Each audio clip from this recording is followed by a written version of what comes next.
Sveiki, aš Andžiu Gera ir šiandien papasakosiu apie New School stiliaus tatuiruotes.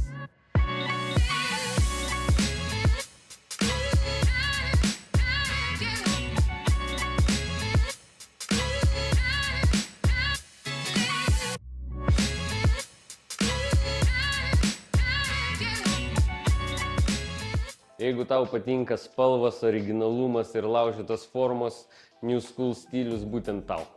Šis stilius atsirado 90-10-metį kartu su naujom subkultūrom, popkultūrom ir panašiai. New School stilius turi savyje laužytas formas, kažkokias iškreiptas, ten gali būti veidai iškreipyti, pasukti, didelės akys, didelės lūpos, daug ryškių spalvų, kad parodyt savo unikalumą ir individualumą. Labai didelę įtaką turėjo turbūt grafiti kultūra tam, nes pasižymi daug spalvotų derinių, galima gal taip pasakyti.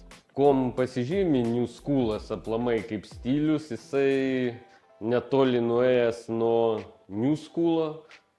Ten taip pat vyrauja storos linijos, bet New School'e atsiranda daugiau plonesnių linijų, šiek tiek šešėlių ir žymiai ryškesnės spalvos. Spalvos aplamai atsirado gan nesenai, kartu vos ne su New School'u, todėl meistrai pradėjo daug naudoti ryškesnių spalvų, ne tų tradicinių naudojimų, paprastų ten raudona, dar kažkokia. Atsirado ten žydros, rožinės, žalios, labai ryškios neoninės spalvos ir jos atitiko tas laužytas formas ir kartu su jom pažymėjo tos stiliaus ypatumus.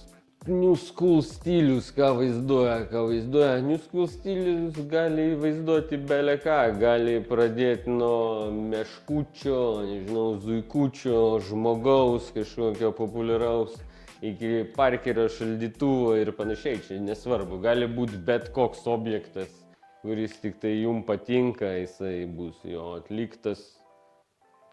Įdomiai bus atliktas.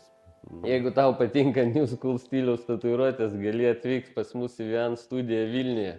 Kartu mes padarysime individualų eskizą ir jį atliksime kokybiškai. Jeigu norėtum sužinoti daugiau apie kitokius stilius, rašyk komentaruose, like and share.